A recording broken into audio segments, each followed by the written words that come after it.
The United States has more than 35,000 registered lobbyists, and their influence stretches far beyond those numbers.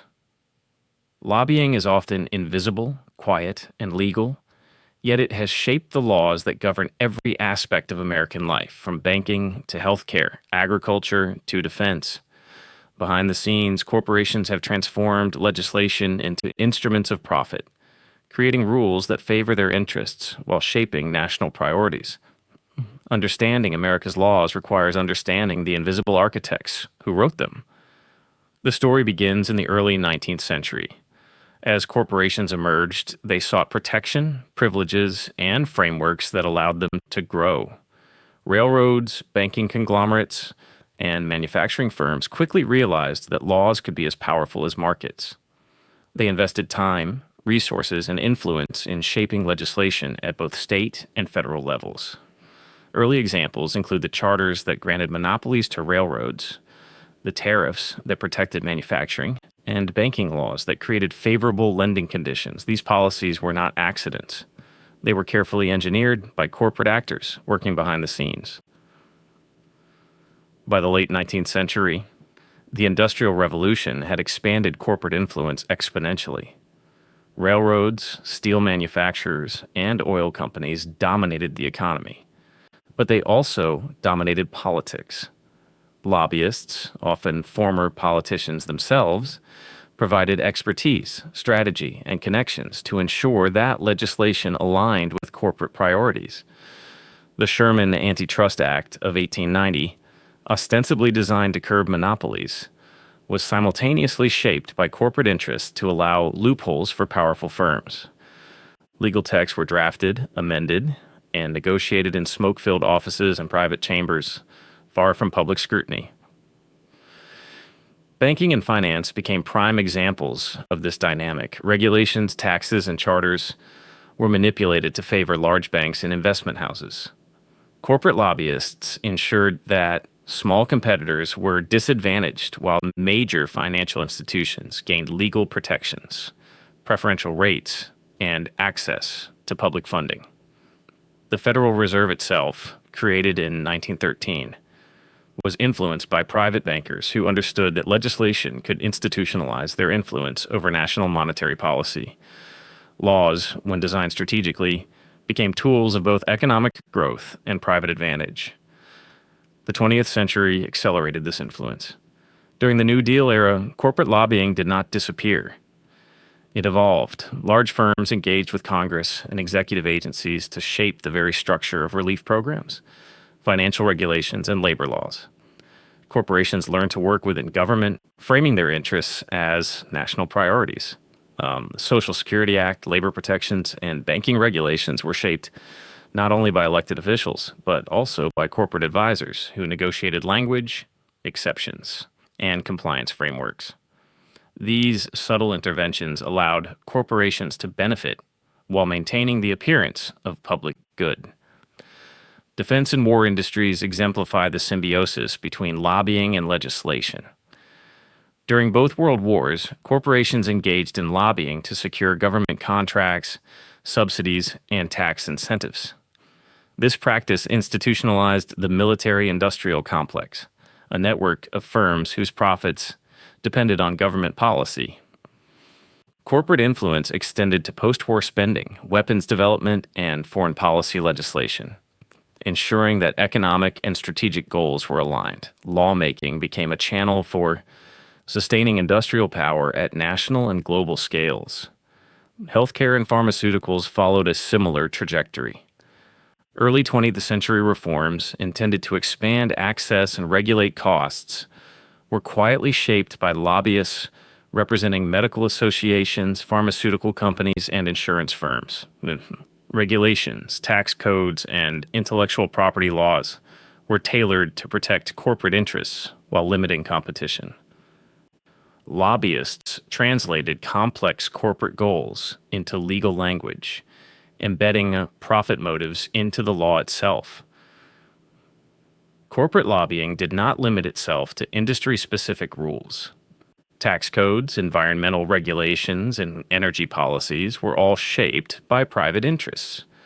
Oil companies, for example, influenced tax deductions, extraction rights, and environmental loopholes, while renewable energy legislation was often counterbalanced by lobbying efforts from established fossil fuel firms. Banks and technology firms worked to influence data privacy, cybersecurity, and intellectual property laws. Every sector, every regulatory field, became an arena where legal text reflected corporate priorities as much as democratic policy goals. By the late 20th century, lobbying had become highly professionalized. Firms hired teams of lawyers, former legislators, and policy experts to write draft legislation, propose amendments, and advise lawmakers. This created a feedback loop. Legislators relied on lobbyists for technical knowledge. Lobbyists shaped legislation to their clients' advantage, and corporations gained laws that codified their influence. This system blurred the line between public interest and private gain, producing a legal architecture where corporate goals were embedded into national governance. The financial sector, in particular, leveraged lobbying to influence global markets. Investment banks, insurance conglomerates, and multinational corporations shaped these policies to remove restrictions, expand risk-taking, and globalize financial influence.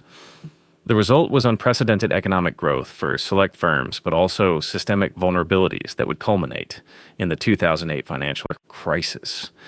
Lobbyists had rewritten laws to serve corporate strategy, often ahead of public scrutiny. Energy policy illustrates another example. Fossil fuel companies lobbied for tax breaks, regulatory exemptions, and subsidies while simultaneously influencing research funding and environmental legislation. Renewable energy policies were carefully negotiated to minimize competitive disruption. Corporate lobbying in this sector shaped the pace, scope, and priorities of national energy production, ensuring that their legislative outcomes aligned with long-term profit strategies. Laws were no longer neutral instruments. They became mechanisms of strategic advantage. Even technology firms emerging in the late 20th and early 21st centuries used lobbying to codify market dominance. Legislation on antitrust, intellectual property, and data privacy was actively shaped to favor major players. Lobbyists worked to define legal boundaries, create loopholes, and influence regulatory agencies. The result was an ecosystem where law served as both shield and sword for corporate interests, shaping not only national policy but also global digital markets. The subtlety of corporate lobbying is what makes it powerful. Unlike protests or public campaigns, it operates within legal channels, translating private priorities into public policy with legitimacy.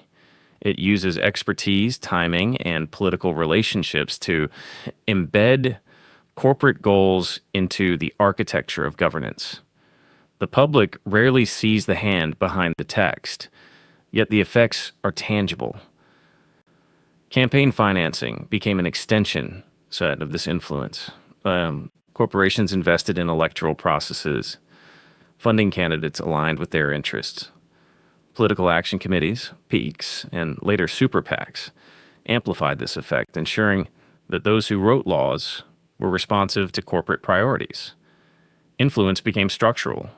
Lobbying, funding, and legislative drafting created a self-reinforcing cycle of corporate power within the legal system. By the 21st century, the consequences are clear. Major industries, finance, energy, healthcare, technology operate within legal frameworks shaped as much by lobbyists as by elected officials. Corporate influence is embedded in every layer of governance, from federal regulations to municipal codes. Lawmaking is a negotiation not only between parties, but also between private interests and public authority. Legislation reflects compromise, but the power of corporate lobbying ensures that compromise often favors entrenched economic players. Understanding American laws requires acknowledging this invisible authorship.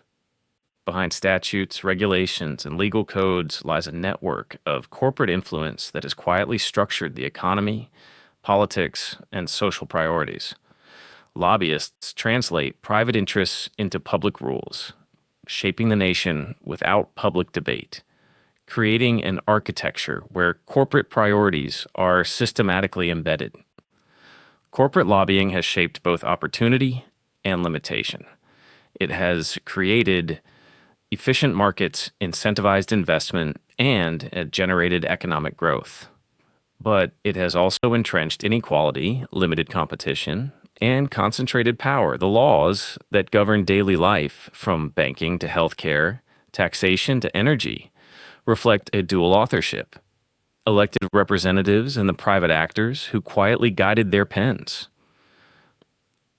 The story of corporate lobbying is not about illegality. It is about influence, strategy, and structural power.